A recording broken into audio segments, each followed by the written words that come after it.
artists live and die by their photographs. And I think this sounds dramatic, but it's true. I mean, if you guys think about it, in today's world, it is so much more likely that somebody is going to see your artwork on a screen before they see it in real life, if they even ever get to see it in real life. So you have to really think about a photograph of your artwork truly is a representation of what type of artist you is. And so it's not something that you should take too lightly. There are so many contexts where you may need to photograph your artwork, and sometimes the approach is a little bit different depending on what purpose the photograph is meant to serve. I know for a lot of teachers who are going to be teaching remotely, a lot of them really need to show their students how to get pretty good photos of their artwork. If they're uploading it to a class chat, they're doing a critique or something like that, really important.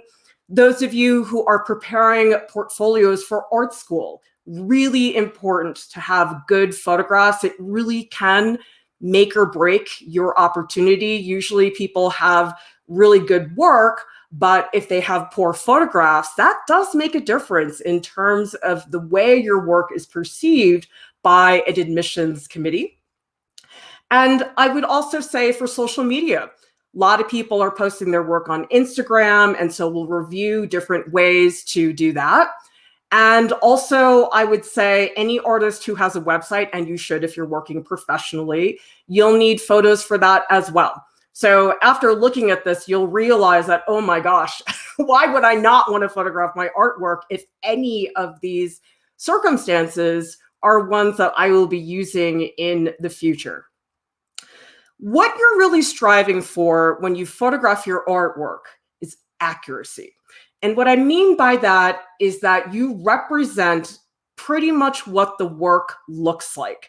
And I know for some people it's tempting to make the contrast better than it actually is, but you shouldn't do that because you don't want to misrepresent what the artwork actually looks like.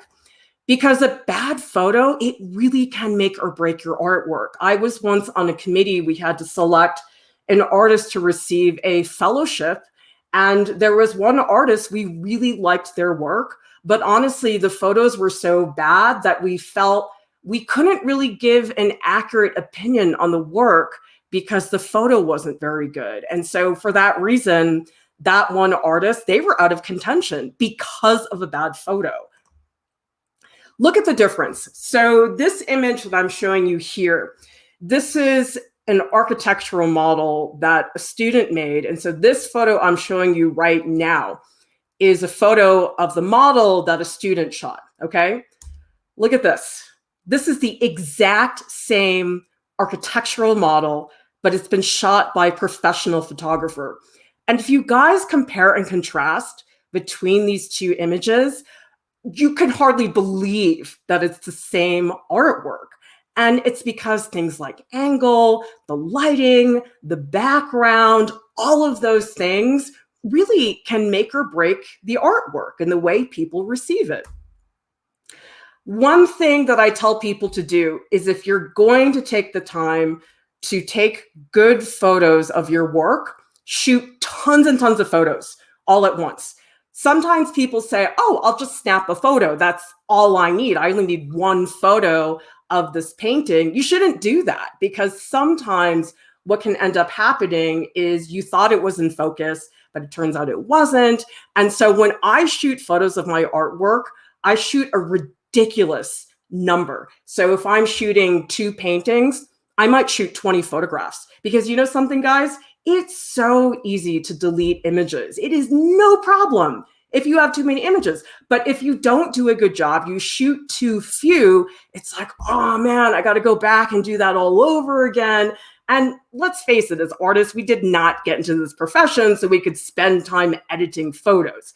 We do it for a lot of other reasons. So this is just good general practice just to say, you know what, just shoot away like crazy and we'll delete later. I would also say, when you document your artwork, this is not something that you want to do every once in a while, because here's what happens. And students tell me this all the time.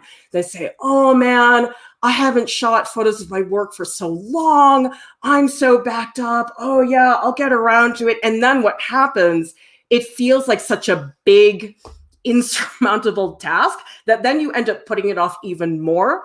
And so what I would just say, you guys, shoot photos of your work on a regular basis. Don't do it twice a year. That is not a good idea. And what you can do is you're not going to just shoot finished artworks. You can shoot works in progress. Those are really good for social media. And so what I would just say with photos of your artwork, stock up.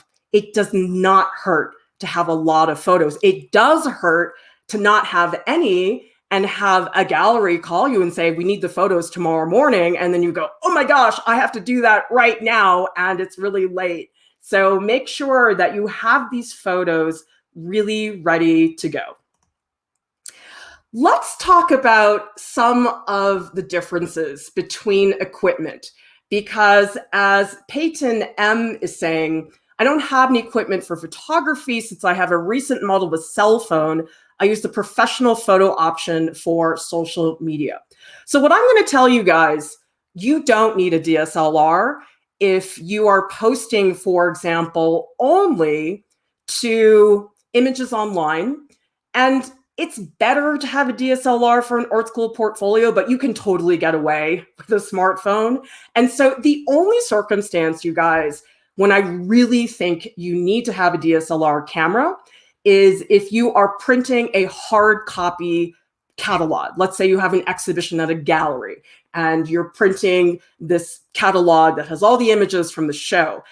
That you definitely need a DSLR, because when you print things in a physical copy, you really do see the difference. And also, if you're a professional artist and you have a bona fide gallery exhibition, you don't want to give the gallery smartphone images. That's not a good idea. However, I think everything else, you're totally cool with a smartphone, because I would say, like, even 5 years ago, I would not have said that. But I think today, with the smartphones as they are, you totally can do that. We have a question from John Murph. Do you shoot a painting right after you finish the painting and it's still wet, rather than it being completely dry? It doesn't matter. I mean, most paintings look the same once they've dried. I mean, it depends if it's acrylic or oil, but you can totally take a photo before it's dry. It really doesn't make a huge difference. And Ross Hines is saying DSLR is great if you have access or need to print. Exactly. That's the only reason. And if you guys are a student at a school, see if you can borrow a DSLR camera from the art department or the media lab at your school, because if you can get one, it is better. But I understand that not everybody has access to that. Okay. The thing about smartphones today, they really have sufficient quality and they have so many editing options that just weren't around a long time ago. And I'll tell you guys, when I got the iPhone 10, that was when I saw visibly how much better the camera was. Because before I got an iPhone 10, I was like, oh, okay, whatever, I'll just use my DSLR. But once I got the iPhone 10, I totally almost never use my DSLR now. And so if you have an iPhone 10 and up, you are totally set to go.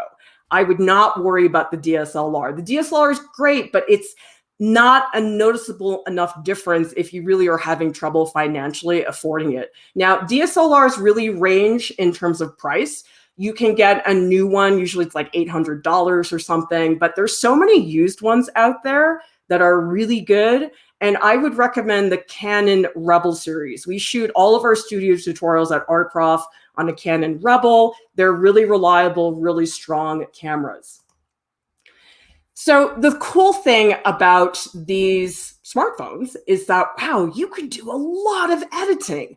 But the thing is, there is a limit to what you can do. But the question is, do you need that degree of subtlety for it to be worth it to have access to something like Photoshop, which, as we know, costs more money?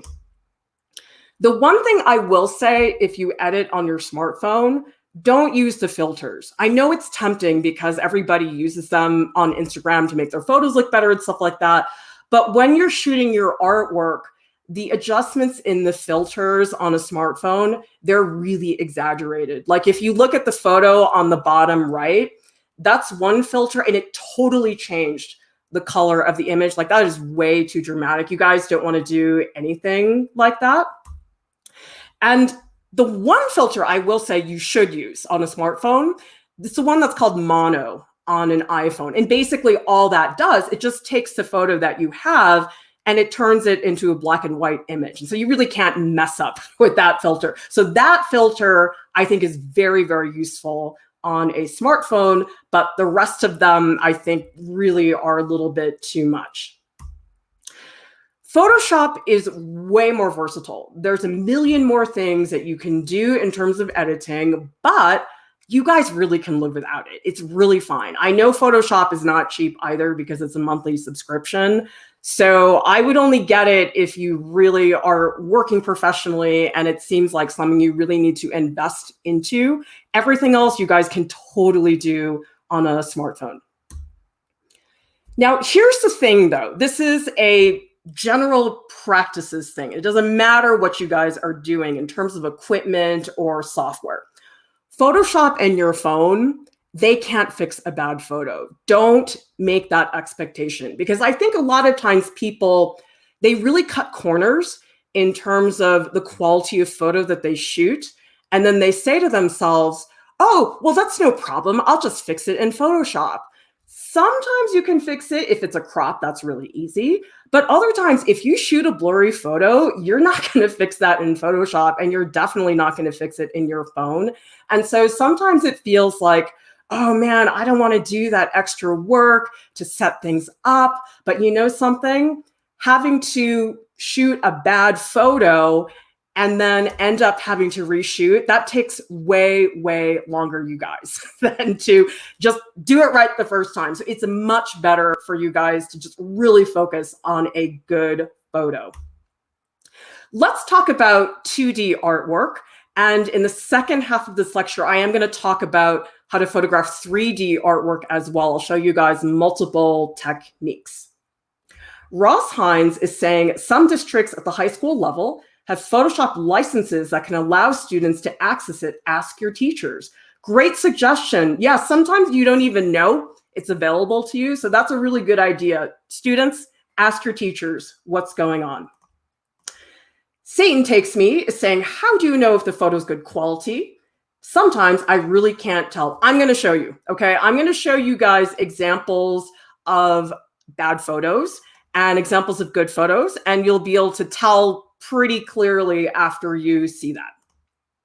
Okay, so let's talk about options for lighting when you're doing 2D artwork. The free version is natural light. The thing about natural light is that it's free, which is fabulous, but it is not something that you can control. For example, if it's raining outside and you really need to shoot your photos because they're due tomorrow, you're pretty much screwed. Or for example, if your window doesn't get soft light and it gets harsh light around 3 o'clock, you have to wait until it's 5 o'clock to get better lighting. So that's the difference, is that you really have to be almost really thinking in advance, like, oh, what is the weather going to be like tomorrow? Now, you can purchase your own equipment. And this equipment I'm going to show you guys, it's not absurdly expensive. I mean, it is expensive, I know, for some people, but I mean, I know photographers, they have cameras that are $3,000. I'm not going to show you something like that. And this costs money, but you get way more control. And so again, if you're somebody, you're really going to be doing a lot of photographs of your artwork, this is really a worthwhile investment, because the other thing is once you get a lighting kit, once you get a tripod, you rarely have to buy another one. So it's actually a very good investment. Marco is asking thoughts on scanning versus photographing artworks. I would say the time to use a scanner is if the artwork is pretty small. And I know for a lot of comic book artists and illustrators, a lot of them use that tool. It's called a non-photo blue pencil, where when you scan your comic, the photo blue, non-photo blue pencil, it doesn't show up. And so I know a lot of comic artists do that. And so in that case, scanning is a lot better. But I think for other stuff, when you're doing larger artworks, it's definitely much better to shoot the photographs. Okay, so let's talk about 2D artwork. So if you guys are shooting outdoors, you have to make sure you have shooting the photos under a very specific type of condition. For example, if it's a bright sunny day, just make sure you're in the shade, okay? But it has to be in the shade that's, say, underneath a porch. You don't want to do this under a tree, because under a tree, the shade is not going to be very flat. It's going to be dotty, and that's not going to look good on your artwork. Or if it's a cloudy day when the light is not so direct and bright and it's very soft and diffused, you can totally do it on a cloudy day as well. So in terms of all of this, there are a lot of options. I mean, unless it's like pouring rain or it's nighttime, you really can make it work most of the time. And Peyton is asking, would you encourage investing in studio lights?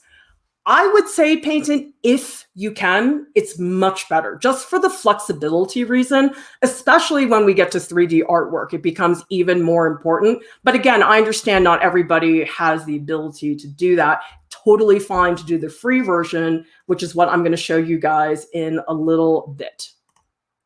Okay, so what I typically do when I'm shooting photographs of 2D work, I don't bother hanging it up or anything. I just take blue painter's tape, which is really good tape because it doesn't stick to a lot of things. Like if you guys take masking tape and you put it on the back of your print, it's totally going to pull off some of the paper.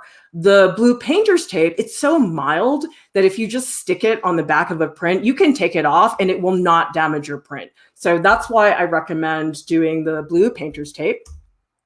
And what you do is you take the artwork, you put it on a board, any board. I mean, it could be a drawing board, it could be the back of a newsprint pad, whatever you guys have. And you want to put it in the shade under a building or something like that. And you want to lean the board against a wall as straight up as possible without the board actually falling over. So just do the best you guys can to do that. Lux has a question. How do you deal with 2D artwork if it has some warping in the material? Do you scan? I probably wouldn't scan. I mean, it depends on the artwork. I'd have to look at it. But if it's so warped that you can't do, like, you may need to just think about making a new piece, because that's not so good. I mean, if you're looking to sell that piece, I would say that you will have to show the warping so that people understand when they buy the artwork that it's warped. And so in a selling situation, you would want that to be very visible, or you can say something in the description, but that's a really good question. Okay. And John Murph is saying, should we use the flash on a DSLR or phone to take pictures? Don't use a flash ever. When I take photos of my work, whether it's indoors, whether it's with lights or outdoors, I never turn on the flash. The flash is a recipe for disaster. So just turn that off. Okay, the next thing that's really handy, put your board on something that can raise the height of the artwork. I mean, if you want, you totally could put it on the ground. But the thing is, the whole key to getting an accurate photo is you really need to be eye level with the artwork. And so you can imagine if you raise the artwork, it's just a lot easier when you're standing to take the photo. And so this is a common problem that I see a lot, is that people have the artwork and or the camera angled in a funny way. And so they'll take the photograph, and what ends up happening is that you can see here the artwork edges, they're not parallel to the edge of the photo. So you see this very distorted view of the piece. And what you want to do is you want to have a photo that looks like the one at the bottom, where the artwork images are parallel to the edge of the photo. And that's what you want. Because if you do the other way on the left-hand side, you're not giving an accurate image. And when you crop it, it's not going to crop very well. So that's pretty important to do. So what you guys want to do to avoid that distortion, when you hold your phone in front of the artwork, you can't just snap it really fast. You have to hold the phone up, and then you need to adjust it by tilting your phone forward, a little bit of backward, however you guys want to do it. But whenever you just stick your phone on, it's not going to be perfect. So you have to sit there and just like tilt the phone a little bit like that. So this is what I was talking about in terms of shoot at eye level with the artwork. And you can see here why raising the artwork up is really handy, because if you don't do that, I mean, I suppose you could lie flat on the ground if you want to. I don't think that's very convenient, but this is pretty much the point of view that you guys want. Satan takes me to the pasta, says the perspective crop tool in Photoshop can easily fix non-parallel edges. Or you can do this and it's fixed. So that's, again, it's another thing. It's like, yeah, you could do that, but why would you elect to do more photo editing when it's like a 1 second fix to do that? And in my opinion, it's better to train yourself to take a good photo as opposed to saying, oh, I can fix that later. I think that that's not such a great idea, because once you guys start taking photos of work that's more complex, like 3D artwork, you'll see that a lot of those fixes are not going to work very well. And we have a comment here from Click Art. When shooting a framed artwork, do you include the frame? That's a great question. I would say if you are selling the artwork online, you probably want to have a photo of just the image part, and then you want a photo of it in the frame. Because people, again, when you're selling artwork, you have to show really accurately exactly what they're getting. And if you don't show what that frame looks like, and it shows up on somebody's doorstep and they're like, oh man, I had no idea it had this hideous black frame on it, that's not a good thing. However, if you're showing an artwork on Instagram, or if you are sending it to a gallery, the whole framing thing changes, because the gallery might want to reframe, they might want you to do something else. And so the framing is really only important if you're actually trying to sell it like that. This is a really good comment suggestion from Raw Nook. I tried taking reference of the grid lines in the phone. Can align parallels and then click a photo? Yep, that's a really great feature in the phones, is that you can look at the grid and make sure things are actually lining up. So that way you can avoid that. Gabriella's saying, are there different circumstances where it's better to take a photo with the artwork to the edges of the photo instead of showing the frame? I mean, the frame thing sort of depends, because hang on, if your artwork is under glass, that's actually a huge pain in the butt, because then you have to deal with the glare from the glass. If you have an oil paintings usually are not under glass, and so they're a lot easier to shoot.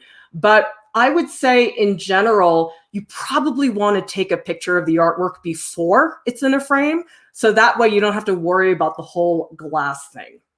Okay, so let's talk about indoor lighting and how you guys can do that. Oh, actually, before, I want to answer this question, because this is a really good one. W315 says, I shoot from overhead sometimes on a stepladder. Is that a bad idea? Yes, don't do that. Doing what I just showed you guys, propping up the artwork, making it a little bit higher, you're going to have a lot more flexibility. When you shoot from overhead, the likeliness that it's going to be off is much higher, and it's just harder. I mean, I could not do that. I feel like my hands would get a little bit shaky and I would not do a very good job. Michael is asking, do you zoom in a little bit for the photo? We're going to get to that. I have some examples to show you guys.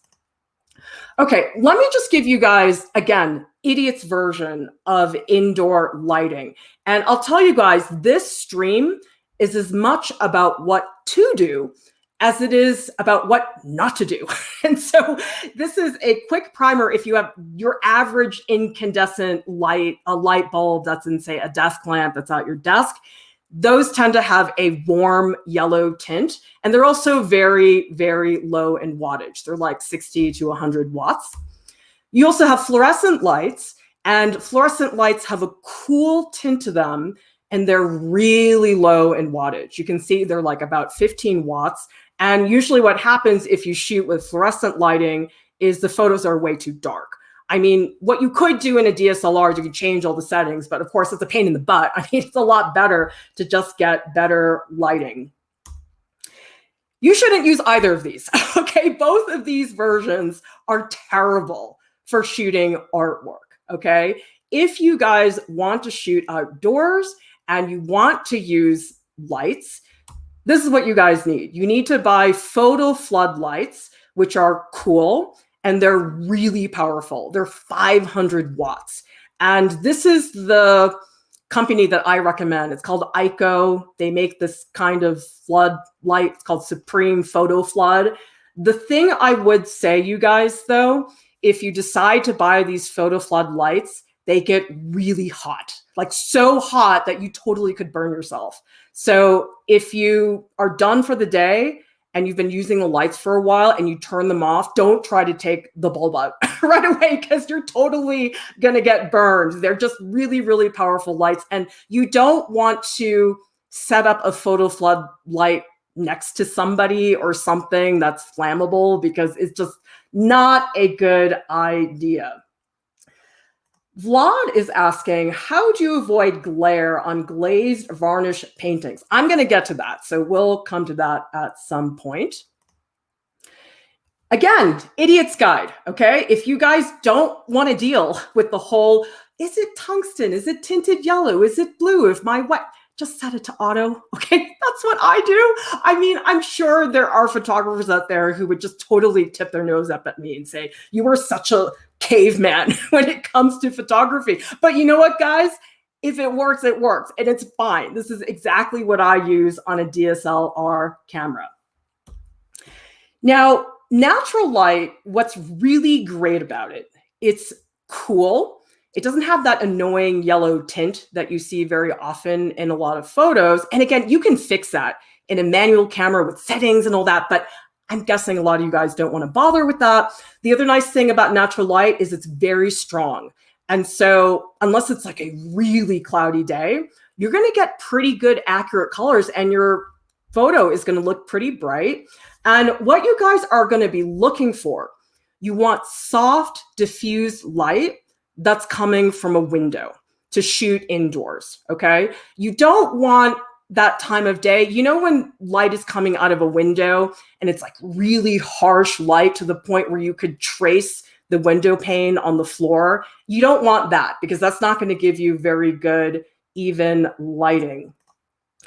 Marco is asking, I started painting with impasto. What are the extra steps I can take to avoid shadows and unwanted highlights in my photos? Or is that taken care of in post-production? Marco, what you're probably going to want to use, I mean, it depends on how thick your painting is. You're probably going to want to use a reflector, so that way the shadows are not too dramatic. And I'm going to show you guys later in the stream how to make a homemade reflector and how to use it. So wait for that. Okay, let's talk about lighting kits and what's involved. And again, if you guys are working professionally, this is absolutely worth the investment. The lighting kit that I bought, I think I bought it in the 90s and I still have it and it still works.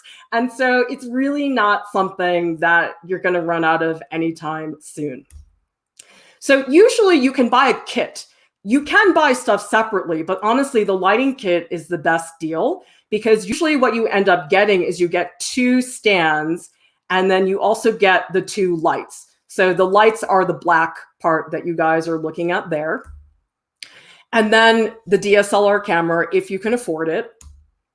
These lighting umbrellas are hugely important. Don't skip out on the lighting umbrellas if you buy stand lights, because what will happen if you don't have the lighting umbrellas, the light will be too focused and it will make certain parts of the photo really bright and other parts a lot darker. And so once you put the lighting umbrella on the stand light, it just softens everything. It really evenly distributes the lighting really well. And they're cheap. I mean, they're probably like $20 for 2 of them. So that's definitely worth your time.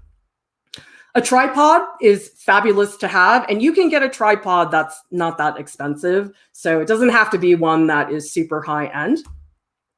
And then you'll have to buy the photo flood bulbs. They're 500 watts, and those usually do not come with the lighting kit. And actually, I haven't done this yet, but later on, I'll add to the video description links to all of the equipment, so that way you guys know where to get that stuff. David Pena is saying, how about daylight? David, can you maybe be a little bit more specific? Are you asking about whether daylight is okay? Daylight is okay when it's in the shade, or if it is, for example, on a cloudy day. That's the times when daylight is fine. Okay, let's answer this question first. W315 says, what if you created the art under artificial light? Wouldn't daylight show inaccurate colors? I don't think so. I mean, here's the thing. When you look at something in real life, the colors are not the same as they are when you take a photo, especially if you're not very good at taking the photos and you didn't make sure you had the right lighting or the right lights. It's going to look really bad. I mean, I've never had a problem with that because I obviously have worked indoors quite a bit, and taking the photo hasn't been a problem. So I wouldn't worry about that. Okay. Now, here is a very common mistake that actually a lot of people don't think about, but is very important, okay? When you guys take your photo, how you frame around the image, it's pretty important. For example, I see this all the time where people take the photo, but they zoom in too much. And so what ends up happening is they crop out parts of the artwork, which is not good. You don't want to do that. You want the artwork, again, to be as accurate as possible. You also don't want to do this, though. You don't want to take a photo and say, oh, I took a photo. But the thing is, you're too far away from the artwork. And so what ends up happening, because the artwork is so small, it's such a tiny portion of the photo, the resolution of the image is just a lot lower. And so don't do that.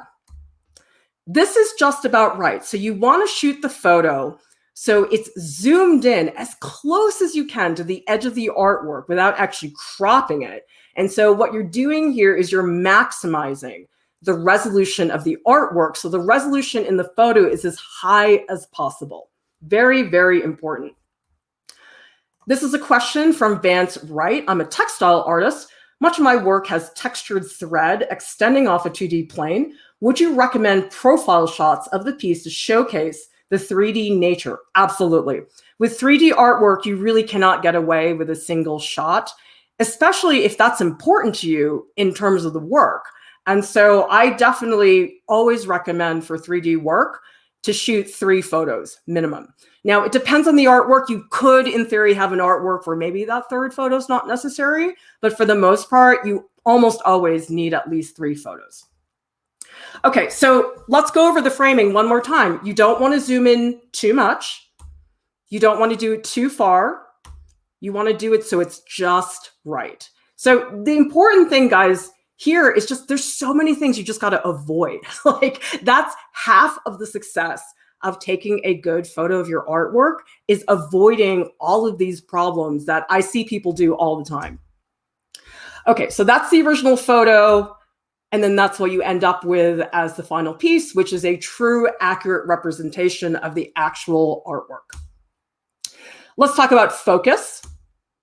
Now, on a smartphone, if you want to focus, it's really easy. You guys just look at the picture, tap with your finger where you want to focus, and the smartphone just pops up a little yellow square. So that's really simple on a smartphone. Again, idiot's guide on a DSLR camera, just use autofocus and use the quote P setting. Look, I can't explain to you guys what a P setting is. And I'm sure any bona fide, legit photographer who's watching this is probably horrified. But again, it's like if you're an artist and you're not a photographer and you're just doing this to get images, it's like you really don't need to learn all that extra fancy manual setting and all that. And I'm sure a lot of photographers would argue, oh my gosh, you are telling them such terrible advice. And that's fine, but I can tell you guys, I've been fine using all of these techniques. Okay, so I'm going to show you guys side by side a blurry photo and an in focus photo. But I will tell you guys sometimes, in fact, a lot of the time, it's not obvious when it's out of focus. I definitely have taken photos where I'm like, yep, that's in focus. And then I look later and I realize, oh crap, that is not in focus. I totally missed it. So here's how you guys tell. Out of focus images are not always obvious. So what you want to do is check the focus. You just take the image into your laptop or Photoshop or whatever, and you zoom way in into some little piece of that area. And usually when you zoom in that much, it's pretty obvious if it's blurry, because look at the difference between these two images. In the one on the right, you can visibly see a lot of the scratch marks, and on the left-hand side, you can't see them. And from a wide view, you may miss that. And so zooming in and really searching for some of that blur is very important. Here's the thing, out of focus photos, you can't fix them in Photoshop or your phone. You really have to reshoot. And I know some of you guys are gonna go into Photoshop and say, well, there's this filter, it's called Sharpen. I can use that. Nah, you guys, that filter is not gonna fix an out of focus image. So make sure, again, you're shooting lots and lots of photos, because if you shoot, let's say 10 photos of one painting, chances are one of them out of 10 is going to come out okay. I'd be really surprised if all 10 of them were out of focus. So shoot a lot all at once. Let's talk about cropping. Obviously, if you have an artwork and it's on a drawing board, you guys don't want to show the clips. You don't want to show the easel. You got to get rid of all of that. And look at what a difference this is. And I see people who submit art school portfolios and cannot be bothered to do this. This is like a, 10-second thing to do in your smartphone and on your Photoshop. And it makes such a big difference. I mean, the one on the left just looks really sloppy. And so these things matter. And actually, we're probably going to do a stream at some point about presenting your work. But you guys, I'm not kidding that sometimes this is the difference. Like if I have two artists I'm working with, and one of them shows me an artwork like the one on the left, and somebody else has one on the right, I'm going to go with the person on the right, because that's the difference that it makes. This is a good suggestion. Lisa's saying, sometimes you make the smartphone shake when tapping the screen. Try using side button instead. I didn't know you could do that. Very, very cool. John Murph is saying, should you shoot different parts of your painting to show details? I am going to cover that later in greater detail, but the answer is only if it's actually going to reveal new information. Some people will shoot those details and I'm like, I didn't learn anything new. It looks just like the other photo. So I'll show you guys some examples of that. Devin is asking, if you're taking photos of a series with white backgrounds under natural light, but the tones of white are different, how do you standardize them to make consistent whites? I think it depends if you're doing 2D or 3D artwork. I mean, I'd have to see the artwork, but some of that you can fix in Photoshop. So I think I'm not totally following your question, but if you can follow up with maybe some more specifics, that would help me. Okay. Another thing, especially if you guys have sketches, like let's say figure drawing, something like this for an art school portfolio, and you have like blatant empty space that is definitely not on purpose, that is not part of the drawing, get rid of it. It's not necessary, because look at the difference. This is the original photo. We got a lot of blank space at the top. It's obviously not part of the drawing. Look at this. All of a sudden the image is bigger. And you know what? That makes a difference, because a lot of these admissions officers, they're looking at these images probably on a laptop. I don't know, maybe some of them project, but my guess is that any chance you can to make the artwork appear bigger in any context, you should. And you know what? It just looks better as a composition. You don't need all that dead space. So the crop tool in Photoshop, pretty self-explanatory. And on the smartphone, that is the crop tool. Again, pretty easy for you guys to use. Let's talk about wearable art, because I think there's a lot of confusion over how to do this, and it depends on the context. So for example, if you are applying to art school, and let's say you designed this t-shirt design and you want that to be in your portfolio, I would say in this context, it is much better to remove anything that is not part of the image that's really important. So for example, the one on the left, it's easy. You get distracted by that face. You look at the guy's watch. On the right-hand side, you only look at the design. That is what is truly emphasized.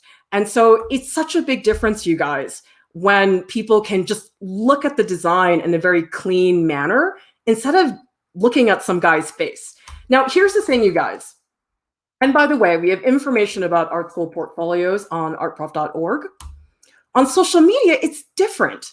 On social media, I would say don't crop out the face, because on social media, what people are after is engagement. It's not the same context as an art school portfolio at all. And so on social media, if you show a photo like this, which has no face and no context, it comes across as really sterile and not very engaging. Whereas this photo is really engaging, and it's got a nice bright green background, and you can see the person, and they have a very expressive facial expression. And so because social media is just so much more casual, it's totally okay to do that, but not for an art school portfolio. Okay, so Devin is following up. Several 2D drawings shot in the same location using natural lighting. The white backgrounds, the paper, show different tones throughout and are not a true white. I mean, if it's a 2D drawing, you should just crop to the edge. I mean, you really shouldn't have the white background showing. And honestly, it's really not a problem unless the white is like yellow, like if it's a little bit off and one white is like a tint of a beige and one's a little bit cooler, it's okay. It's just when you don't want it to be like super, super obvious. And Satan Takes Me says, what about using mannequins instead of real people for art school portfolios? I don't think that's a good idea. I think mannequins look really bad and very stiff. And really, how hard is it to get somebody to pose for you? I really think it's better with a person. Okay, so social media, more casual, fine to show those faces. Okay, now sometimes you guys will be in a situation where the whites in your drawing, they get blown out. And so you have an image that looks like this, where the brightest highlights, they're so bright that you almost can't really see the shift of tone. And the thing about this, like the out of focus images, you can't get those grays back. You have to reshoot. You can't go into Photoshop and voila, those grays are gonna come back. You can't do that. And so in my opinion, if you guys are shooting photos, it's actually better for you for this very reason to shoot a photo that's maybe like a little bit too dark, because you can fix that. But if it's way too bright like this, you can't fix it. And so that's something you guys can aim for. So look at the difference. The original artwork on the right-hand side, it does have some bright areas, but it's nowhere near what's going on the left-hand side. So you want to keep that level of subtlety in your images. Now, there are some occasions where you actually might want to blow out the whites on purpose. And sometimes if somebody's doing pen drawings and it's really clear, defined graphic lines and shapes, you might actually want to do that. So for example, this is from our character design tutorial. And the way Kat Huang did this, she did an India ink drawing first. She took a photograph of the ink drawing, which is what you guys are seeing here. And she went into Photoshop and just blew out all the whites as much as possible. And then eventually she ended up coloring it in Photoshop. So this is the one instance where you want to do it on purpose, as opposed to back here where it's blatantly an accident and you did not mean for that to be the case. Thank you so much for the super chat, 10,000 Crows. Really appreciate your support. As a lot of you know, Art Prof is 100% free, and we only rely exclusively on donations to keep ourselves going. Okay, let's talk about how to actually blow up the whites. So I usually use levels in Photoshop. You can do it in other ways too. I mean, some people will use contrast. I like levels. I think levels is a little bit less severe than brightness and contrast. I sort of stopped using brightness and contrast because it was never really getting me the results that I wanted, but levels is really, really good. On a smartphone, usually you can use contrast to blow out the whites, but sometimes it's not enough. And so that's where you may need Photoshop to do it for you. It kind of depends on the photo. I mean, what you might have to do is shoot a new photo that's not so dark and then blow out the contrast with your smartphone. Let's talk about brightness. And so if you shoot a photo of your painting and it looks like this, and it really looks like this, that's kind of a problem. Now, what I said earlier about it's better to have a photo that's too dark than that's blown out with whites, yes, that's true. But you also don't want to take a dark photo and say, oh, I'll fix it later. You're trying the best you can to shoot the best possible photo. And in my opinion, a sign of a good photographer, somebody who can really shoot good photos of artwork who's not a professional, is that they don't have to do that much work in Photoshop. So I've gotten good enough at this whole process now that when I edit my photos, it's like 2 seconds. I usually do not have to do that much. Like if you guys are shooting photos of your artwork and you're spending a half an hour in Photoshop trying to fix things, that is an issue with the quality of your photos. And Satan Takes Me the Pasta is asking, what about using curves? Oh, yeah, that's a setting you can use as well. I don't use it very often because quite honestly, it confuses me. I mean, my husband's tried to show me how to do that, and I just am always like, I don't get it. So some people can use curves. You can use levels. You can use brightness, contrast. The thing I would say about all of these fixes that I'm telling you guys about, there's more than one way to skin a cat. I mean, you don't have to always do it the way I tell you to. This is just the way I do it, but there's multiple ways you guys can absolutely get the same results. So in a smartphone, use brightness if you want to adjust the brightness. Pretty easy. And this is a good comment. Thiago Boreoli says, I like to use the Lightroom version for Android. It has a free version, which has a lot of tools. Great suggestion. I know some people don't use Photoshop. Some people use Lightroom. So it's totally whatever tools you guys are comfortable with and that are going to get you the results that you want. Let's talk about borders. Now, if you have an artwork like this, where the borders, they're really not important to the artwork, okay? You probably want to get rid of them. Now, it depends on your take on it because some people who are printmakers really like seeing the edges of the image. For me, because this is a woodcut, I sort of feel like it's less important. Usually if it's like an intaglio print or if it's a monotype and the edges are visibly not that clear, I might keep the border. But you don't need this much border. Like this is so much border. It's really, really not necessary. So if you guys look at the comparison, if you take away the borders, it really does affect your perception of the image. I mean, I feel like when I look at the image on the left, I just see white because there's so much glaring white border. And if I look at the bottom, I really feel like I'm just looking at the image. And then another thing, because the image is bigger without the border, the details are easier for you to see. So again, it's the crop tool, pretty straightforward, same thing, crop tool in the smartphone.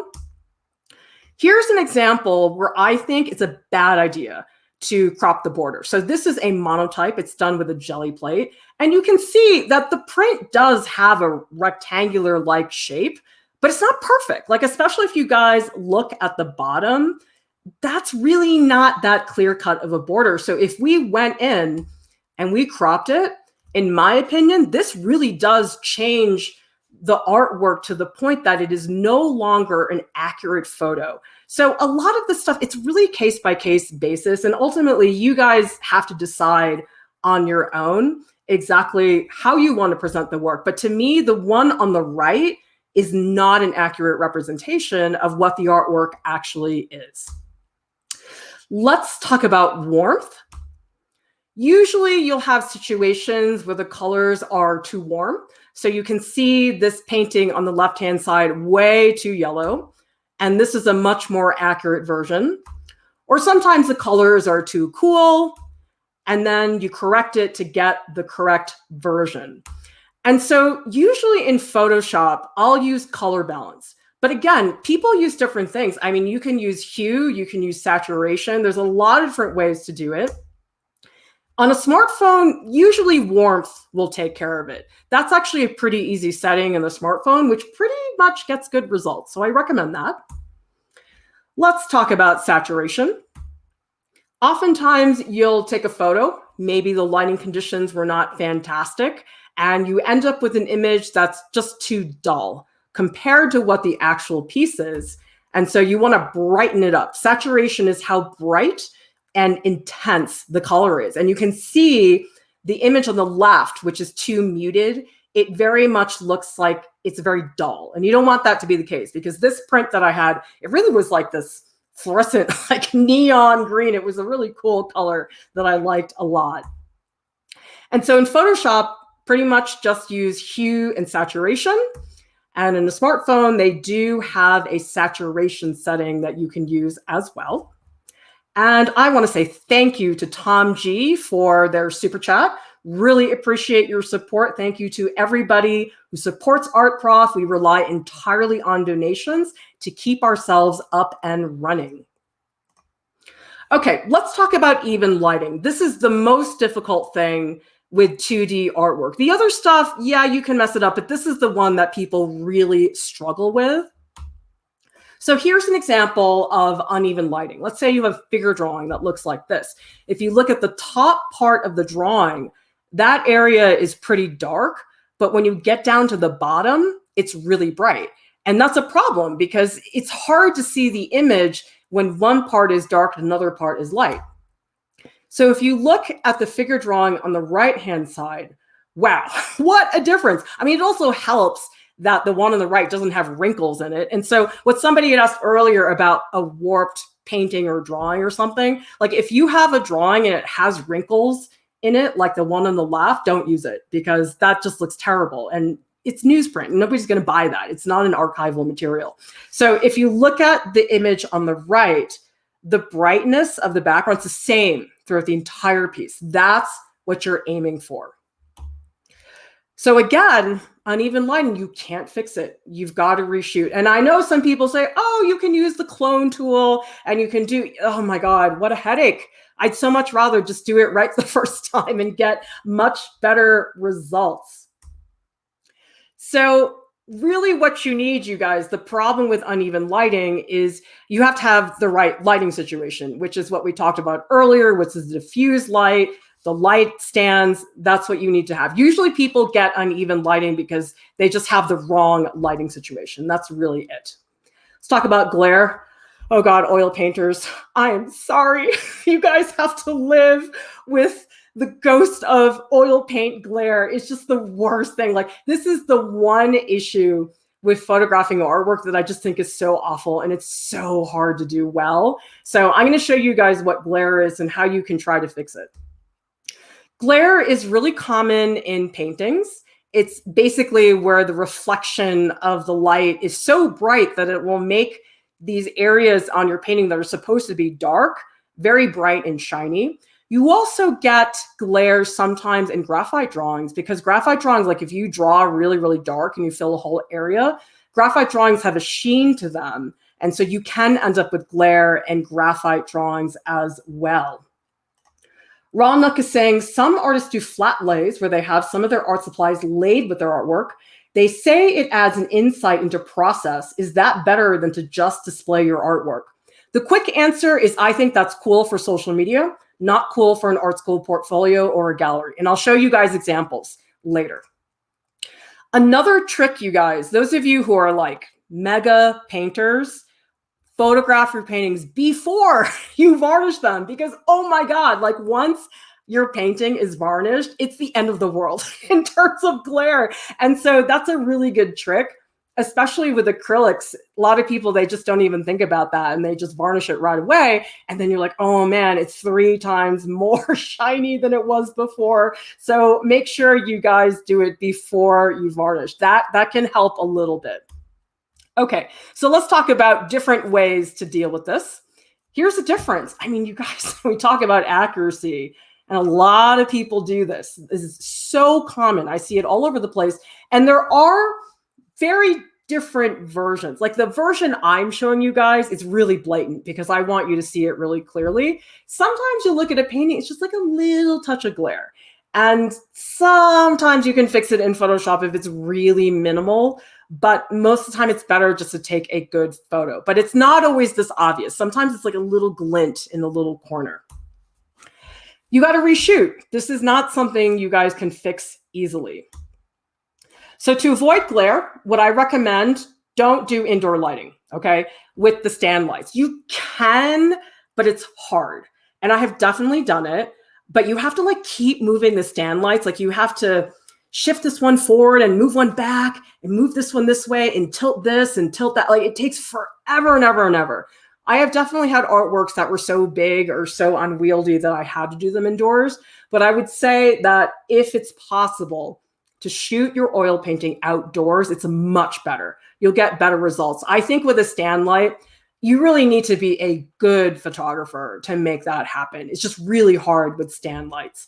So to avoid glare, shoot outdoors in the shade.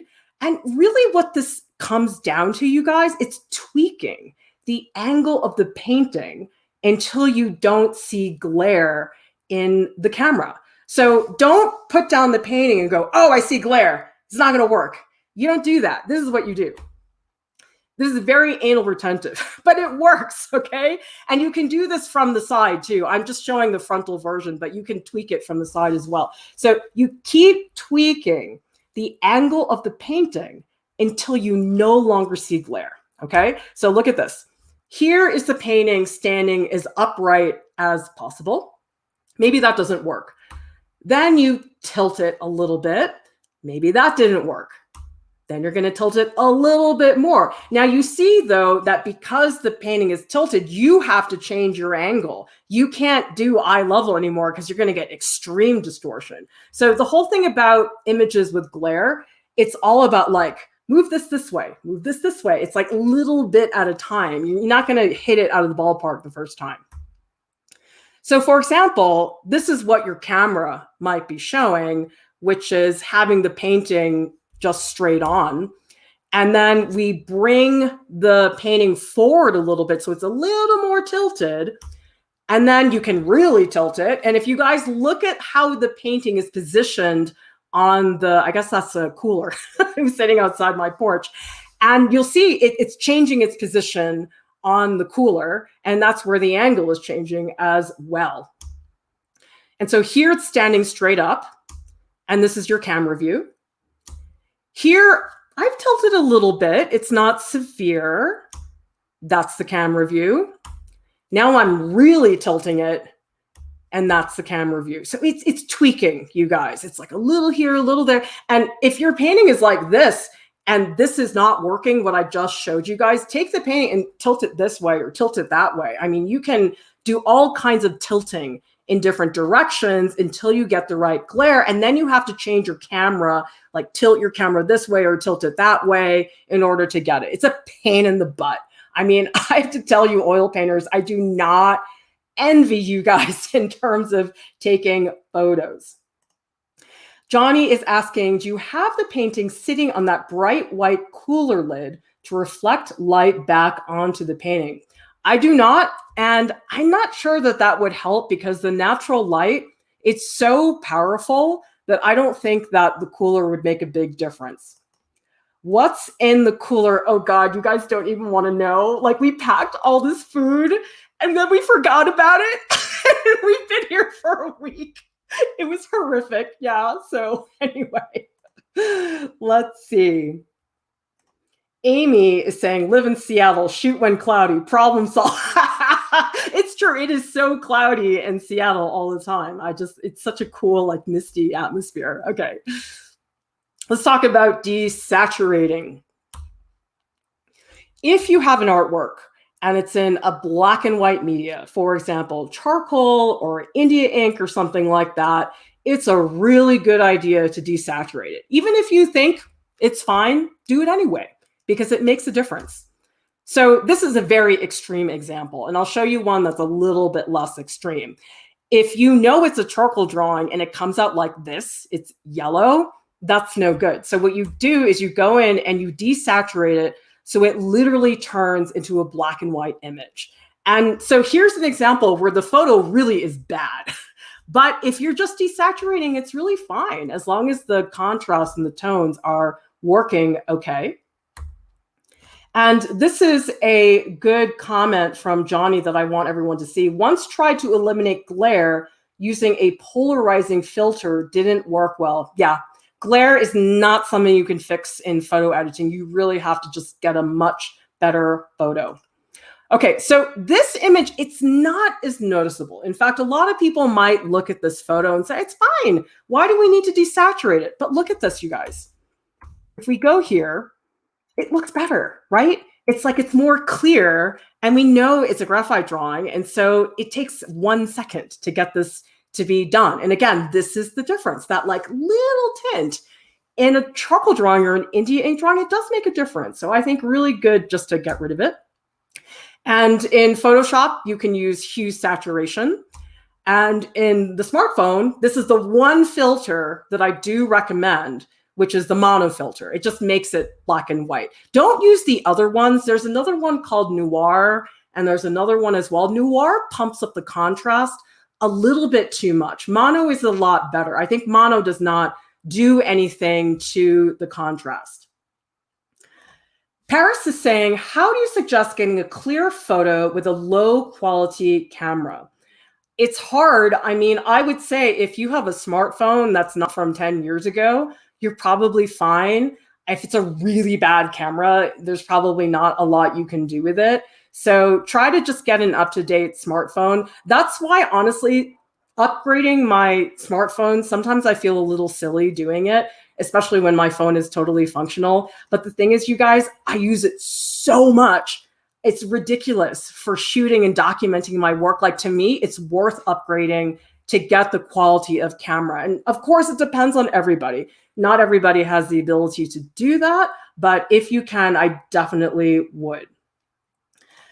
Satan is asking, not Satan, Satan takes me to the pasta. What about taking pictures of super shiny graphite drawings? It's the same thing. I mean, you just have to take it outdoors, tweak, tweak, tweak, change the angle, tilt your smartphone. That's all what you need to do. Gabby is saying, if an oil painting looks dull without varnish, how can we make up for that? Well, Gabby, what I usually do if I'm not going to do like the final varnish, which is picture varnish, you can use something called retouch varnish. And retouch varnish, you can do anytime you want. You don't have to wait a year for the final varnish. And so what retouch varnish does is it brings up the colors to the surface. Like, you know, when you look at an oil painting and the colors almost look like they sunk into the canvas, like they look really dull. Retouch varnish is really good for that. Or sometimes I will take a rag and I'll dip it into my oil medium, which for me is linseed oil, stand oil, and GAM. So I'll just rub it into the surface and you'll be able to see the colors a lot better. Let's talk about the clone tool, which I'm going to tell you guys, use in moderation. Some people, once they discover the clone tool, they get very clone tool happy, and it's not a good thing. Use it only when necessary.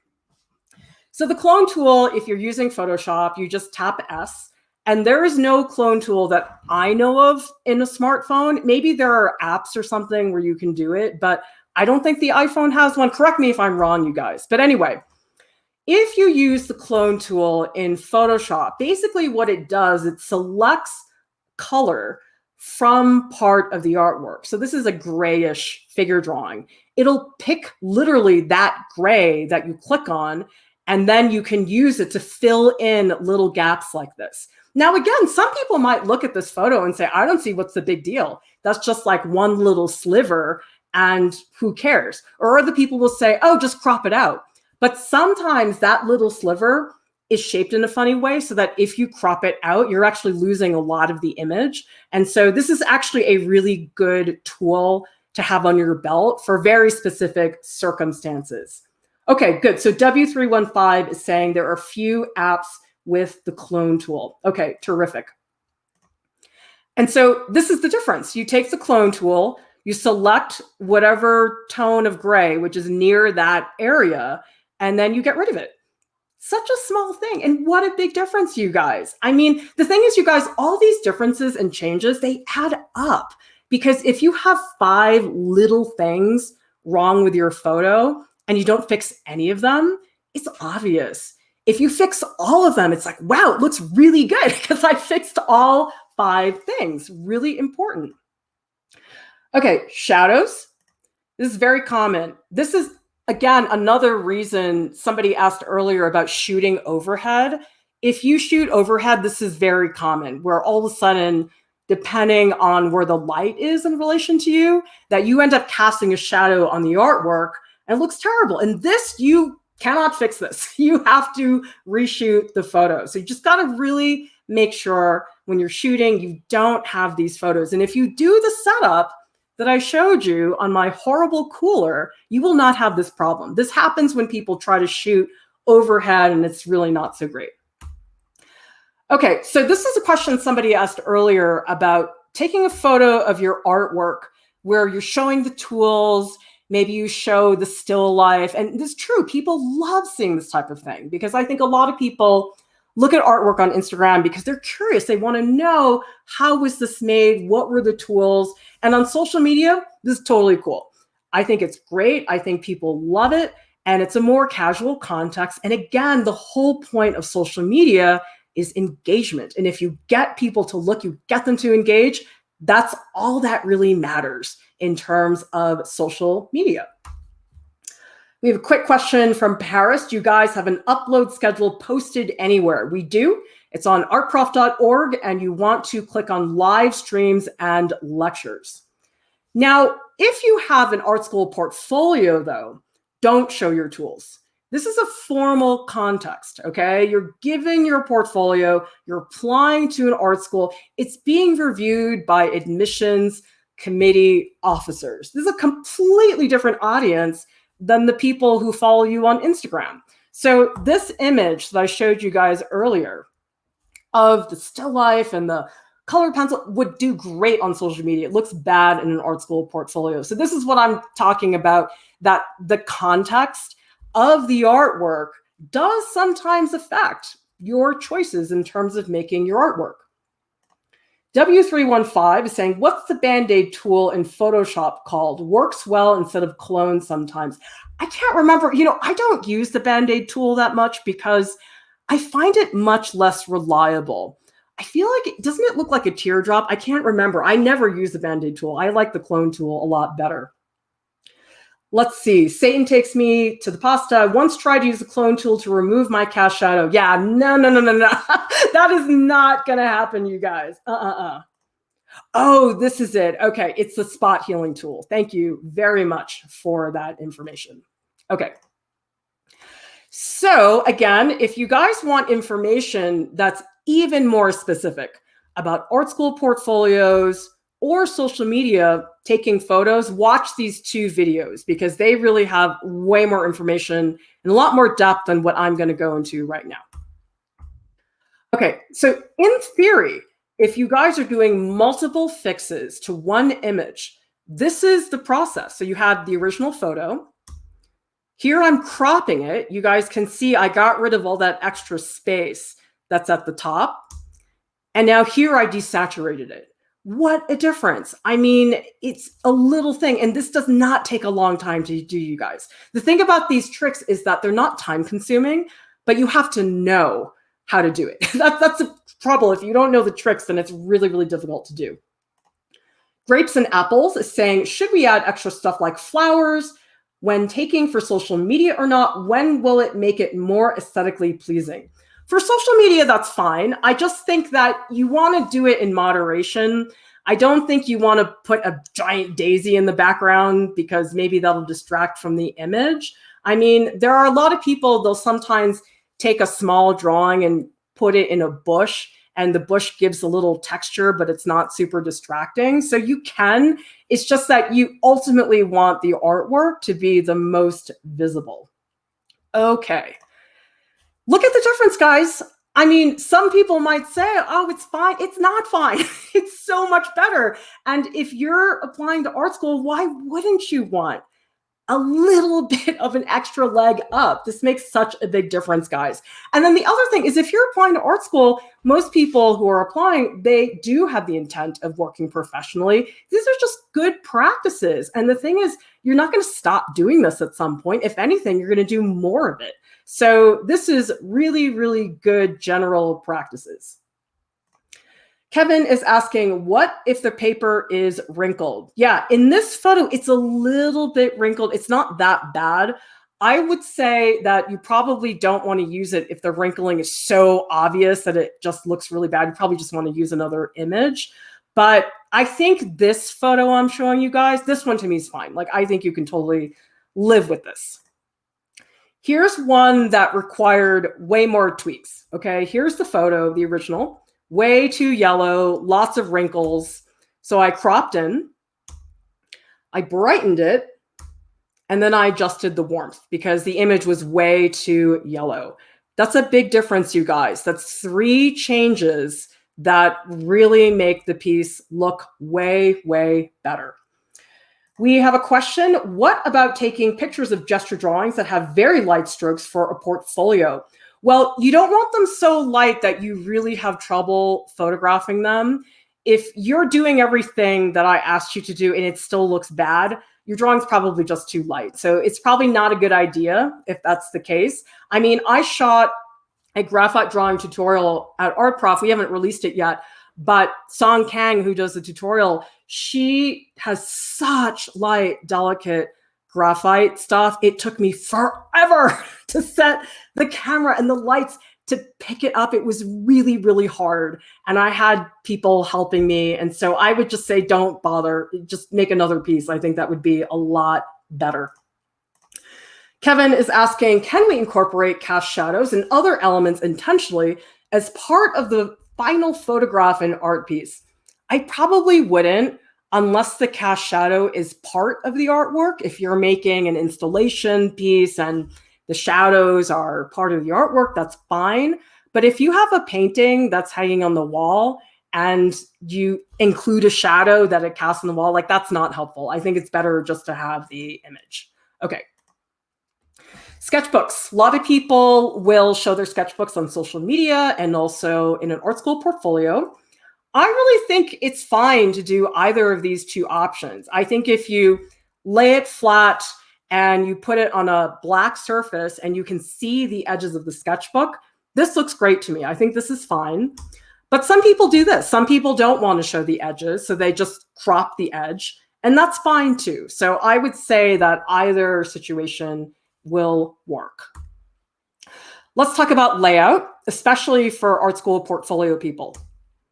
Sometimes people will have something like figure drawings and they don't want to have one image for the slide, especially for gesture drawings. It makes more sense to show a bunch within a single slide. But you got to do a good job of it, because this person put in 4 figure drawings, but there's no borders. And so if you look at the slide, the images really blend together and they don't look good because all the grays are like slightly different.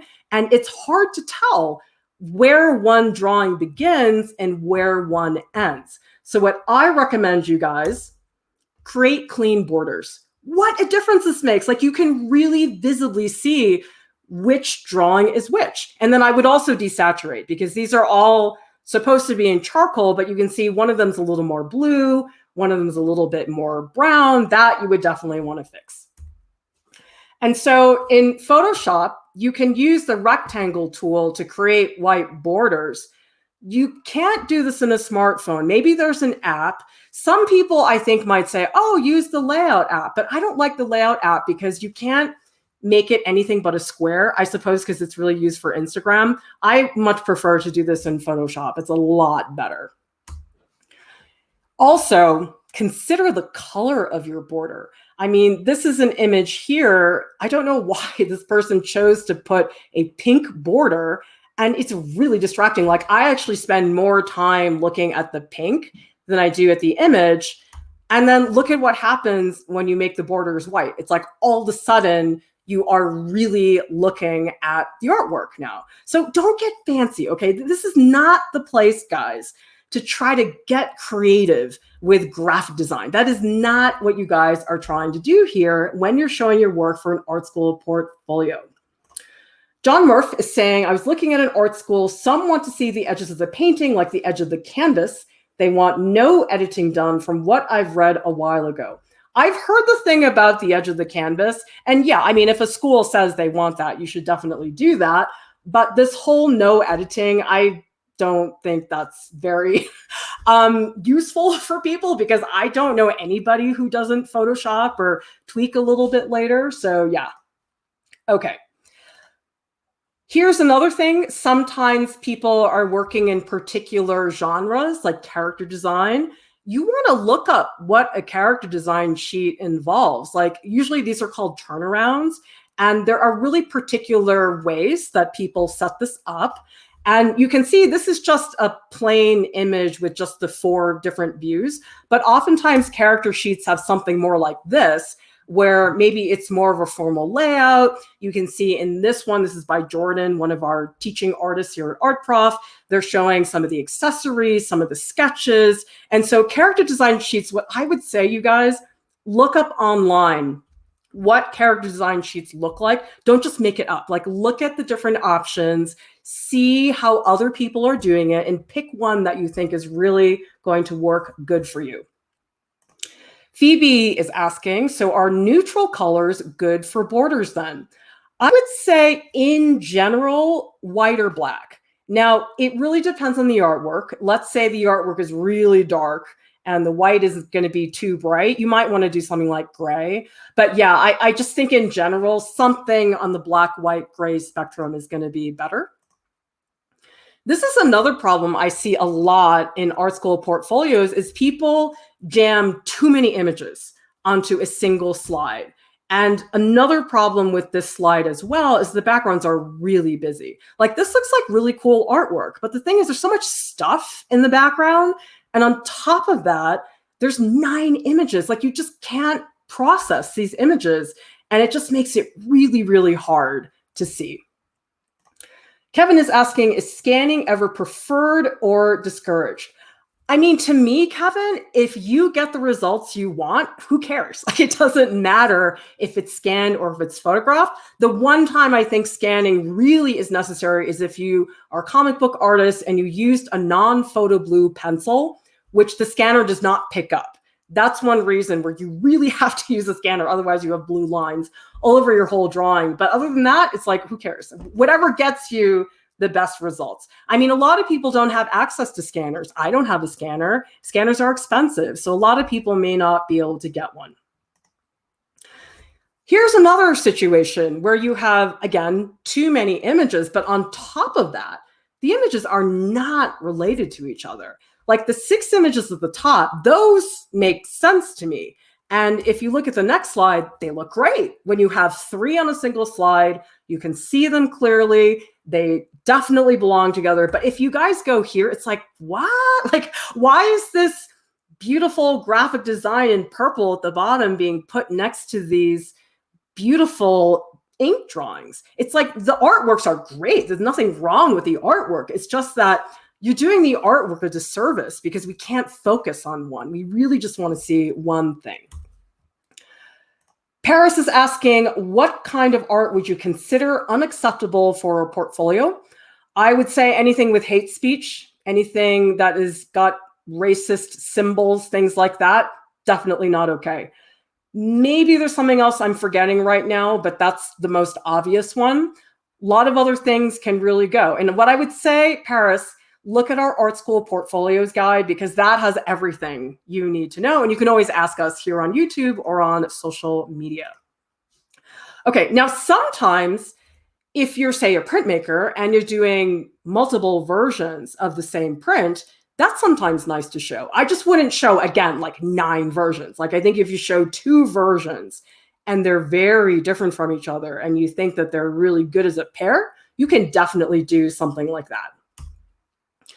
If you are a printmaker and you make, say, a rubber stamp on the right-hand side, or you carve a linoleum block like on the left-hand side, don't show the block. It's really not necessary. I know the blocks look cool. I'm not saying they don't. It's just from an art school portfolio point of view, it's just not necessary. Now on social media, totally cool. I think both of these photos would be great on social media because you can really show what the process is about, but not in an art school portfolio.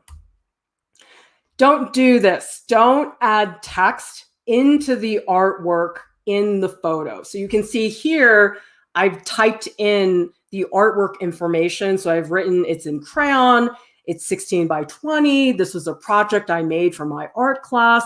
Don't do that. It looks really bad. I had somebody give me a bunch of slides that they had added all this text in. I had to crop it all out because it didn't fit the format of what I was trying to do. So don't do that because look at the difference, guys.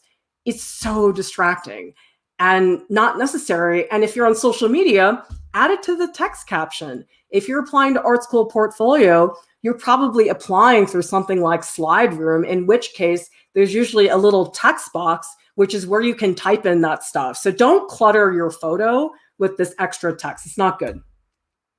Let's talk about details, when you should add them for 2D artwork and when you should not. It's not always obvious.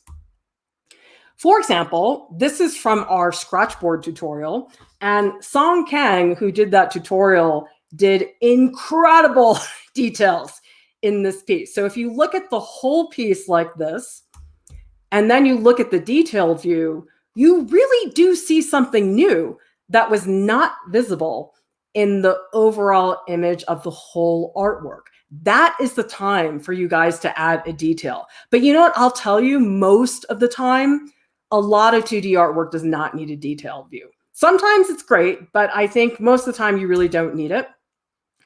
Okay, let's talk about 3D artwork.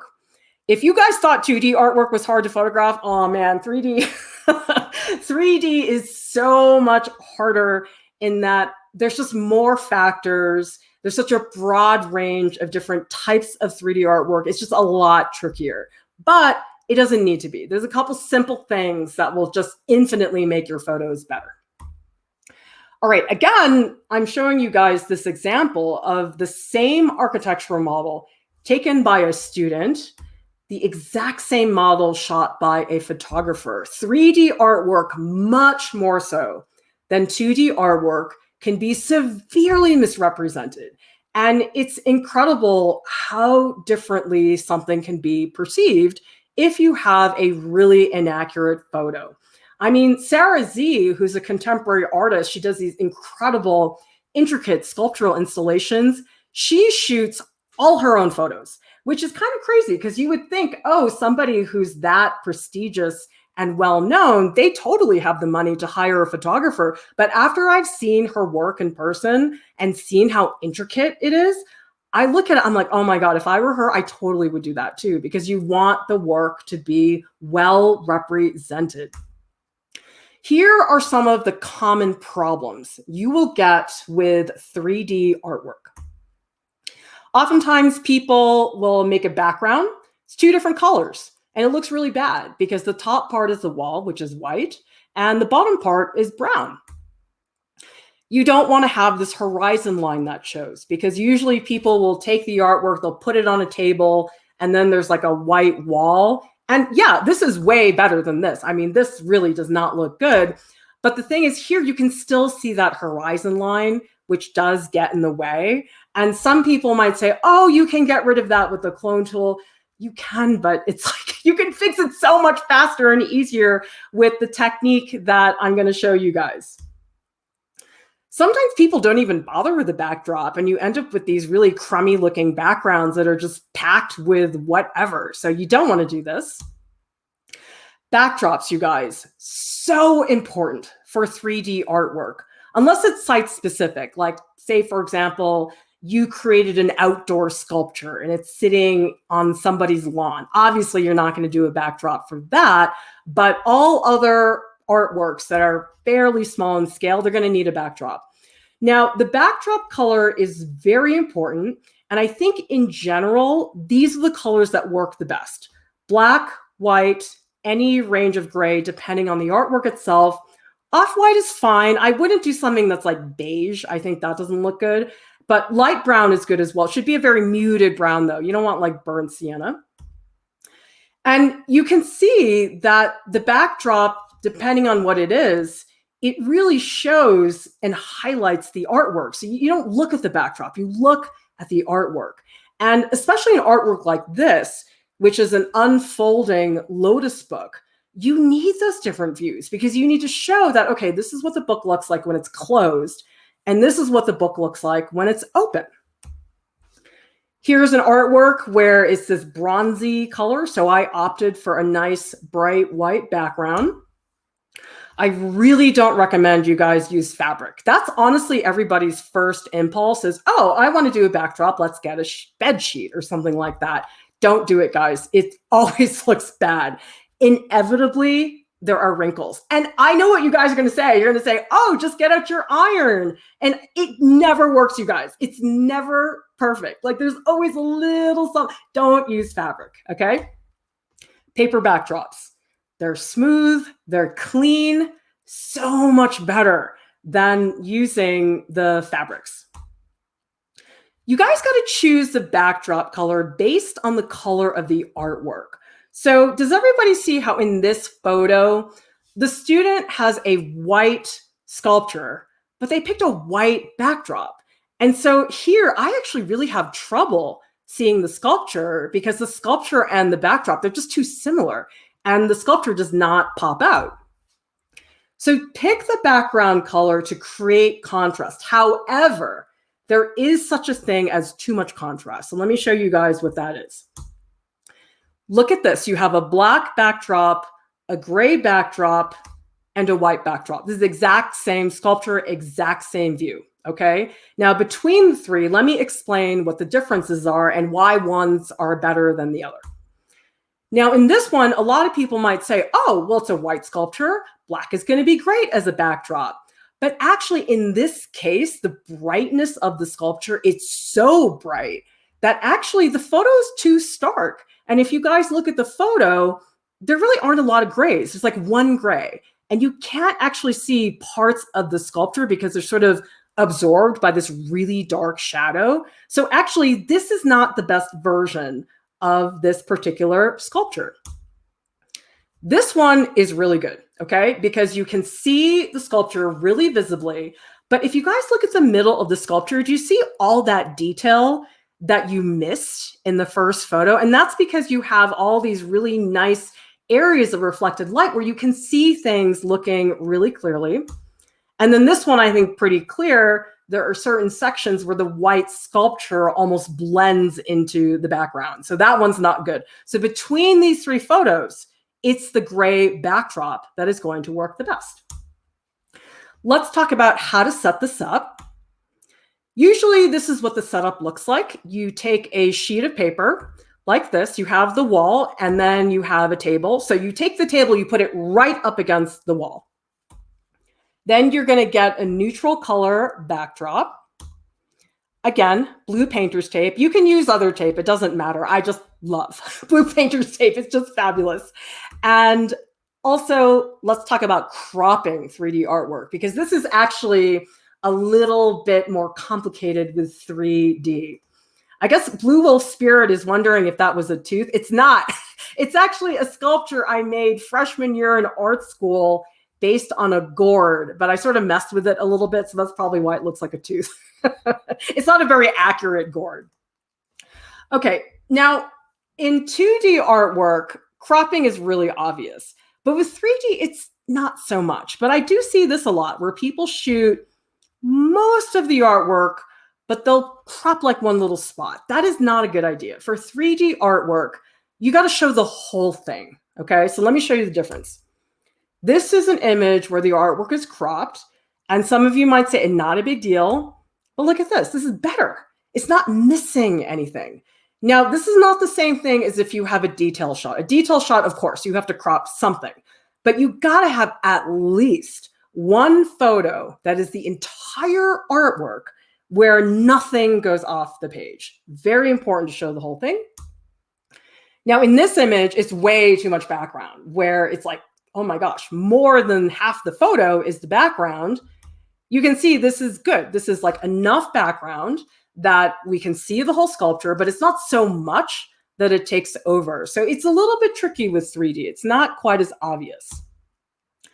Your point of view, so important with 3D artwork. For example, if you're shooting a picture of this vase, this is usually everybody's first impulse is, oh, okay, I put it on the table and I just stand up and I snap a photo. No, no, no, don't do this, okay? So if you do this, what you're actually gonna end up with is this really weird, awkward view of the artwork. It's different than a bird's eye view. Bird's eye view, if it's like straight down, that's different. This is like not quite bird's eye view. And you can see in the photo, the vase looks bad. Like it does not look good. And so this is a similar thing in the 2D artwork. You're standing at eye level with the artwork. Again, this is why you would not want to put your sculpture on the floor. And you can see what a difference. My goodness, now that you're at eye level with the bowl, you can really see the form of the bowl really, really well. All right, let's talk about angles. And so sometimes you'll have something where the base of the bowl is not parallel to the edge of the camera frame. This is very similar to what we talked about earlier with the distorted view of the 2D artwork. And so what ends up happening is the bowl looks like it's lopsided. It looks like it's not actually standing up. This is so easy to do in Photoshop. You just use the crop tool and then you click T, turns into free transform. And then in a smartphone, you just change it by going left and right, and you can see it flips really easily. So not difficult to do in a smartphone. Albert is asking any tips on how to shoot installation, video art, new media pieces. I've got a couple tips. Installation and new media is so complicated. Oh my goodness, I have to do a whole other stream for that. But in general, a lot of this stuff, these general practices are really what you're looking for. Okay, I'll give more tips about installations. I have a couple videos to show you guys later. Okay, so lighting. Now with 3D artwork, you really want shadows. This is different than 2D artwork. The 2D artwork, I was telling you guys before, no, you don't want shadows. That looks really bad.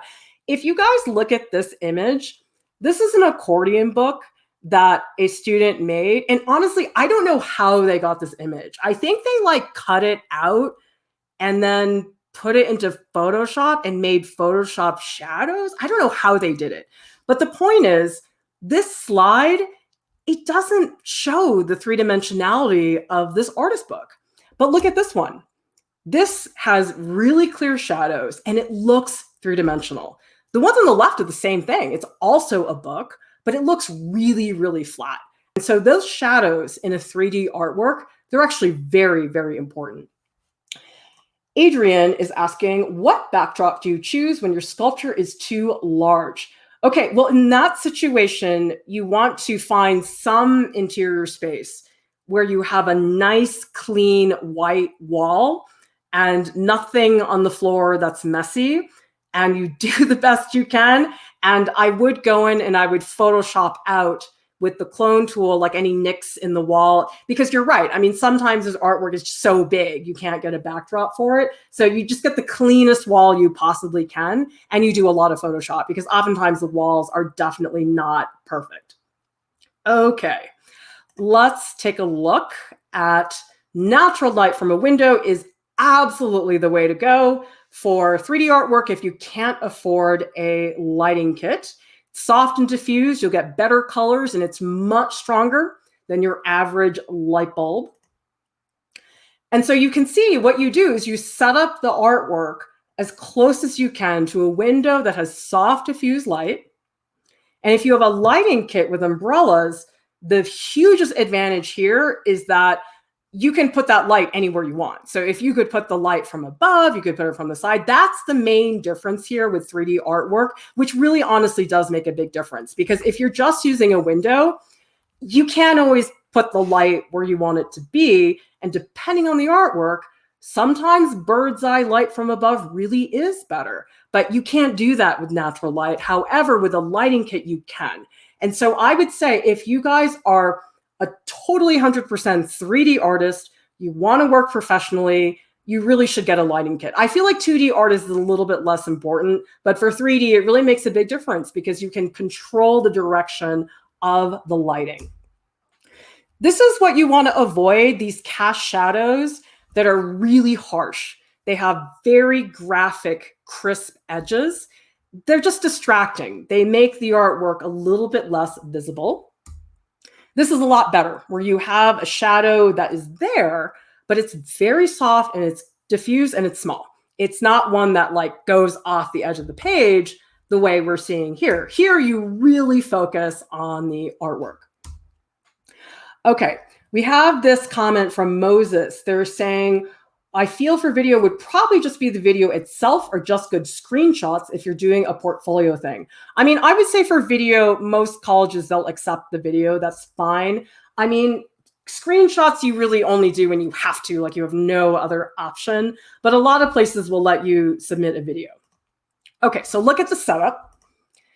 This is what your view looks like through the camera. And so that's how you want to format it. And you can see what you're actually seeing on the left looks like that. But then when you go in and you crop out all the stuff, you guys are going to end up with a really nice version of the photo. Okay, let's talk about reflected light. This is not 100% necessary, but oh my God, it makes a big difference. So if you want to go all the way, do this. Sometimes when you shoot a sculpture and you have good contrast, which is what you want, sometimes the shadow is so dark that you really feel like you lose some of the form on the right-hand side. So if you want, you can use something that's called a reflector. So professional photographers, this is what a pro reflector looks like. You can buy these. They're usually very flexible. Like you can just sort of open them almost like an umbrella, and they're very shiny. There's so many types of reflectors. Don't ask me to explain it to you because I don't know a huge amount about reflectors, but that's the basic idea, is they're there to create the feeling of reflected light to make your 3D sculpture look more dimensional. John Murphy is asking, is taking photos of the bad angles of your artwork something your customer must see? Or are you cutting your artwork short? They'll see the bad angles once they obtain the art. I wouldn't show them a bad angle, but if you are selling a 3D artwork that, say, hangs on the wall, you should show them what the back looks like. So have a picture that shows the back so you can say, oh, look, there's a little hook on the back of the sculpture, and that's how you hang it up on the wall. Those types of views are very important. The bad angle is not good because, yeah, they're going to see the bad angle, but experiencing a bad angle in real life, like you're not going to just sit there and stare at it the way you would with a photo. So I don't think that's necessary. Okay, so you can make different kinds of reflectors. You can make one that's shiny. You can make one that's just matte, a sheet of paper. I mean, the basic difference is that the shiny one is going to be stronger and the matte one is going to be more subtle. And you guys can see in the two photos, the image on the left, the right-hand side of the bowl has like a little highlight and it's just a little bit more visible than the bowl on the right-hand side. So here's how you make a reflector. You just take a sheet of paper. Usually something's a little thicker. You don't really want to use copy paper. And you just put it on aluminum foil. You fold the aluminum foil over the paper. And you fold it through all four sides. You fold it in half. And there you have a reflector. So you can buy one, but why not just make one for free? So this is a lot better. Okay, so here's how you set it up. You have a matte reflector and you just put it whichever side you want it to be at. So here's an image where there's no reflector. And here's an image where there is a reflector. Does everybody see? It's such a subtle difference.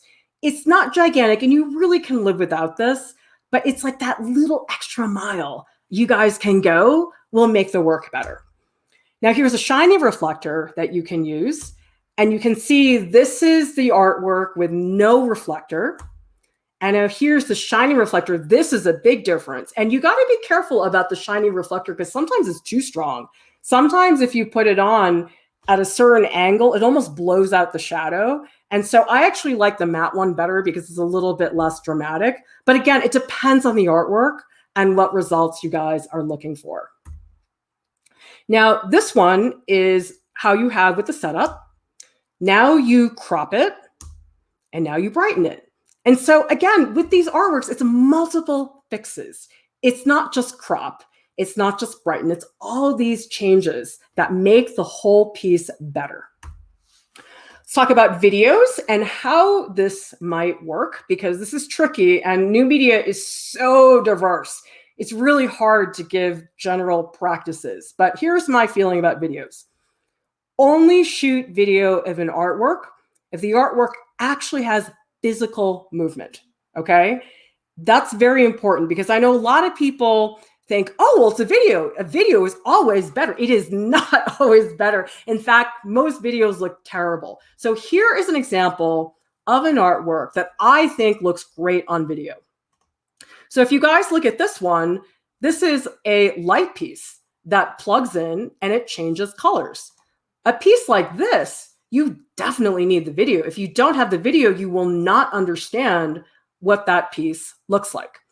Now, I also see people doing stuff like this. I see this all the time in lots of art school portfolios. People think, oh, a video will be flashier. It will catch their attention more. So this is what they do. They take their smartphone. Nobody ever thinks to make it horizontal. They always shoot it vertical for some reason. And they think, oh, if I walk around the bowl, I can really show the three-dimensional quality and it's going to look better. No, guys, it looks terrible. That video was so bad. Now, wouldn't you guys so much rather just see these two well-made photos? Like, this is so much better than that crummy video that you guys just watched. So don't do it unless there really is truly physical movement that's going on. Alia is saying, could I Photoshop my art to make the lighting look better? You can change the lighting in terms of brightness and contrast and a little bit in terms of color, but in terms of like making the shadows look better or softer, that you can't do. That has to do with your lighting situation and the positioning of different things. Okay, let's talk about layout. Now, with a 3D artwork, to justify showing multiple views, they have to be noticeably different enough that it's worth it. So if you look at the photos of this sculpture, it really looks different. So the image in the middle is a bird's eye view. It's so different than the eye level views on the right and the left-hand side. 3 views is usually enough. I don't usually think more than 3 is necessary. I mean, again, it depends on the artwork, but here's an example where I think the student took way too many images. I think that, number one, there are 6 images in a slide, and a lot of these views, they're not really that different from each other. I mean, they are, but they're not that different. And so to me, you could totally get away with 3 views and have the photos appear bigger on the slide. There's also some pretty sloppy Photoshop stuff going in the background. If you guys can see, there's this like weird blue tint. I think they tried to like blast stuff out, but then they didn't crop it enough. So anyway, it's just an awkward image. It doesn't look very good. Also, guys, again, not the place to get creative, okay? If you want to get creative with graphic design, go make a poster or something. Like, don't do it in your art school portfolio. Like, to me, this is the weirdest photo because it's the same sculpture, but don't you guys feel like looking at it, it's 2 different sculptures? Like, it almost looks like 2 different colors. And then, like, I actually looked at this photo. I was like, what? Like, what is this? And then I realized after looking, oh, it is the same artwork, but the lighting and the backdrop has changed between the 2 photos. And so now I'm super confused. So don't do this. This is not the way to do your layout. This looks very clean, 3 separate views. Something like this, where you might have 2 different views, and then in the upper right-hand corner, maybe a detail view. So let's talk about details, because this is, again, different for 3D. Detail shots should be visibly different than the full view. So, for example, I see this a lot in art school portfolios where people have 2 views. One is a detail view and one is the full view. And if you guys look at this, they're really similar. I see it all the time. And so I'm not really gaining a lot from looking at the detail view right now. This is a good detail view because you're seeing stuff in the detail view that you can't see in the full view. Like the one on the right, you can actually see the little clumps of hot glue. They're really visible. you can actually see the texture of the cardboard. You can't see that in the full view. So this is a situation where you really can justify having a detailed view. Albert is asking, which smartphones are the best for taking photos? I mean, I would just say the top most recent one you can get. iPhones are great. I don't use anything else, but it's up to you guys. I mean, I'm sure there are other phones other than iPhones that are just fine. Lucia is saying, if you Photoshop the background, especially white, make sure to check it on different screens. Sometimes those blue tints don't show on my laptop screen, but they will on my phone. That's a great tip, Lucia. Thank you so much for sharing that. Again, new visual information. So here we have a full view of a sculpture. And here you can see the texture of the clay. You can see cracks that you could not see in that full view. And this is important. If you guys are selling artwork, especially sculpture, and you don't show that there are these little cracks and flaws, and somebody buys the artwork and they get it, oh my God, there are all these little holes and I couldn't even see it. That's bad. You guys really want to be upfront. My whole thing about selling artwork, people are fine with anything as long as they know it's there. I've sold artwork that's got thumbprints all over it. People don't care because they know it's there from my photo. So here's the full view. And in this case, look at what you can see. You can really see the texture of the copper and the slight color variations in the detail. Also, when you guys shoot a detail, shoot a separate photo. Don't just take the full view photo and just crop in. That's not a good idea. You're not going to get good high resolution. If you look at the image on the right, like it's really detailed. You're not going to get that if you guys just crop a full view photo. Guys got to show scale. So for example, this is a bad example, okay? There's so many problems with this photo. A lot of people will put something next to the artwork to show scale. And yes, a penny would work in theory because everybody knows how big a penny is. But the thing is, the penny is bigger than the artwork. And I'll tell you guys, when I saw this photo, I looked at the penny first. I did not look at the artwork. Also, notice the wood grain in the background. It's distracting. Also, there's glare on the wood grain. So two things that are wrong with that background. This is a lot better. So this is Lauren Welch, one of the teaching artists. These are the beautiful laser cut coasters. And this is a really good selling art image because she has like this textured green background, but it looks beautiful for her coasters. And notice she also shows you the back. She shows you that on the back, there is her signature. So you have the front of the coaster and you also have the back of the coaster. And we have a comment here from Marco. Google Pixel smartphones have one of the best cameras, very color accurate. Thank you very much for sharing that because I don't have one of those. And then guys, look at what happens when you put a hand next to the coaster. People immediately know how big that coaster is. And for selling art, this is so important because people can read, oh, that coaster is 4 inches tall. But until they see a photo of it with a hand, they really don't truly understand how big it is. And so in my opinion, a hand is much better than a penny. I think a human hand, people are pretty clear and it just looks better in my opinion. Here's a great image of Lauren standing in front of one of her paintings. And this is really good because you obviously see how big the painting is. It is not small. However, I would not use a photo like this for an art school portfolio. I would, however, use it on social media, okay? So again, those are the differences.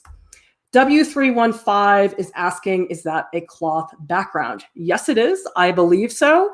And this really is fine. It's not the same thing as the neutral backgrounds that I recommended, but I feel like because it's an image of birds and it's about nature and she's selling it in her Etsy shop, not the same thing as art school. I feel like in art school, I probably wouldn't do the green background. So yeah, lots of differences.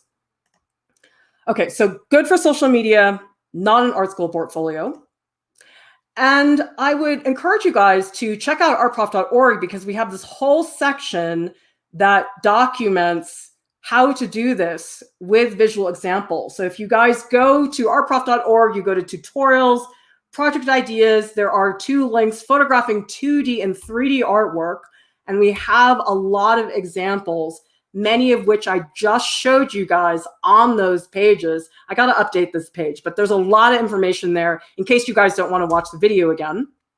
Listen to Art Prof on Spotify. We have a podcast also available on iTunes. We would love it if you guys would leave us a rating and a review. Please join me on Discord after this. I will be in the post live streams channel. If you are not in our Discord, the invite link is in the video description below. Please subscribe to our YouTube channel and join the Art Prof family. And thank you so much to our top Patreon supporters who make all of this possible. Thank you to everybody in the live chat. You guys filled in so many parts of this process I probably would not have covered if you guys were not here. So thank you so much for your contributions. Everybody, thank you for watching. I will see you next time. Bye.